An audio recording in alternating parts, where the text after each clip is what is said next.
পথকুকুরকে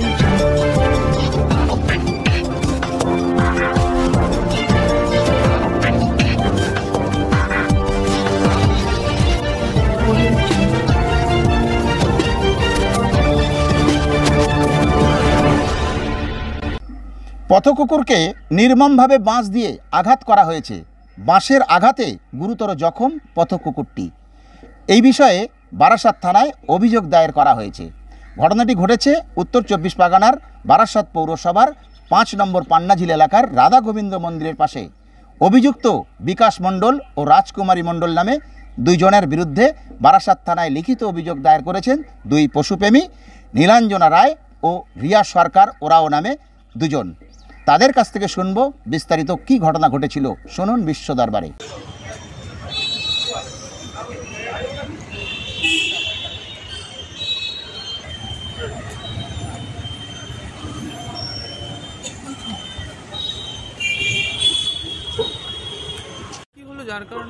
ওখানে ওনার রাস্তাটা ওনাদের নিজের মনে করেন, ওর জন্য ওখানে উনি মানে কোনো কুকুর দেখলে, শুধু ও বলে না, যে কোনো কুকুর দেখলেই ওনারা মারেন।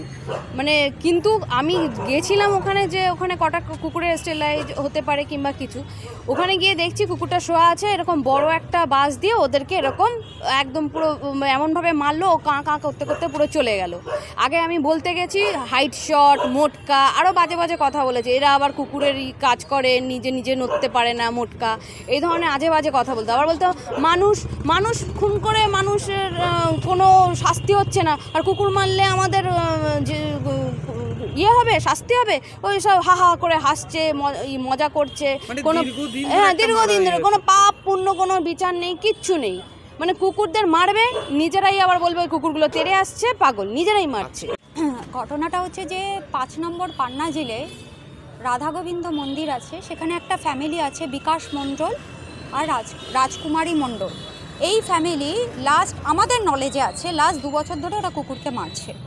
এর আগে ওরা দুটো কুকুরকে ওরা মেরে ফেলেছে। ওরা বলছে যে কুকুরগুলো নাকি পাগল হয়ে গেছিলো। ফার্স্ট অফ অল আমি নিজে হাতে ওদের অ্যান্টি র্যাবিস ভ্যাকসিন করেছি, অ্যান্ড ওখানে কোনো কুকুরের র্যাবিস হয়নি। কিন্তু একটা কুকুরকে যদি কন্টিনিউয়াস কেউ বাঁশ দিয়ে লাঠি দিয়ে মারে, সে তো একটা টাইম তাকেও অ্যাটাক করবে, আর যদি সে অ্যাটাক করে তাকে বলা হচ্ছে পাগল হয়ে গেছে, তাকে নাকি মেরে ফেলা হবে। আজকে ওইখানে বারাসাত মিউনিসিপ্যালিটি থেকে সমস্ত কুকুরদের স্টেরিলাইজেশন করিয়ে দেওয়া হচ্ছে, যাতে ওদের বংশবৃদ্ধিটা রুখে দেওয়া যায়।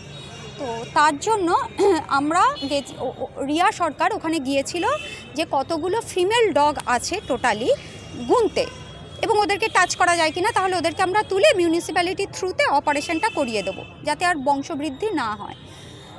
তো সেখানে ওর চোখের সামনে কুকুরটা রাস্তায় ঘুমিয়েছিল, তাকে ওই রাজকুমারী মণ্ডল একটা বাঁশ দিয়ে মারলো, কুকুরটার পাটা কোথায় ভেঙেই গেছে। ও চিৎকার করতে করতে ভিতর দিকে দৌড়ে পালিয়ে গেল। মানে আমরা ওকে এখন ধরতেও পারলাম না। তো তারপরেই আমরা থানায় চলে আসি। এটা মানে অফিসে গেছিলাম, অফিস থেকে ফিরে এসে থানায় এলাম, থানা বলেছেন কেস নেবেন, এবং আমরা লোকাল যিনি কাউন্সিলর আছেন শিল্পী দাসকেও ফোন করেছিলাম। শিল্পীও বলেছে যে তোমরা থানায় যাও এবং ওর ব্যাপারে অ্যাজ পার ল থানায়, হ্যাঁ, লিখিত অভিযোগ, এবং পুলিশ আমাদের ভীষণ হেল্প করেছেন, ভীষণ হেল্প, এবং ওনারা কেসও দিচ্ছেন। অ্যান্ড আমাদের Barasat police station and councillor যিনি আছেন শিল্পী দাস, দুজনেই আমাদের সাপোর্ট করেছেন এবং করেছেন যে এটা যেই দুজন ব্যক্তির বিরুদ্ধে অভিযোগ, তাদের নামগুলো কি আছে? বিকাশ মণ্ডল অ্যান্ড রাজকুমারী মণ্ডল, হাজব্যান্ড ওয়াইফ। এর আগেও এরকম পশুদের মারধর করতে, এর আগেও করেছে। রিয়া এর আগেও ওদেরকে বোঝাতে গেছিল যে ভালো মুখে যে এদের সাথে এরকম করবেন না, অবলা প্রাণী, ওরা একটু মানুষের দয়ায় ওরা বেঁচে থাকে। মানুষ যদি একটু খাবার দেয়, একটু জল দেয়, ওরা বেঁচে থাকে। ওদেরকে বাঁশ দিয়ে কেন মারা হচ্ছে বা লাঠি দিয়ে কেন মারা হচ্ছে? তো তখন রিয়াকে অব্দি অ্যাটাক করে, এবং ওকে উল্টো বাজে, মানে একটা মেয়েকে যত বাজে ভাষায় গালাগালি দেয়া যায়, সেই রাজকুমারী মণ্ডল অ্যান্ড বিকাশ মণ্ডল ওকে ওইভাবে গালাগালি করেছে। আমার নাম নীলাঞ্জনা রায়।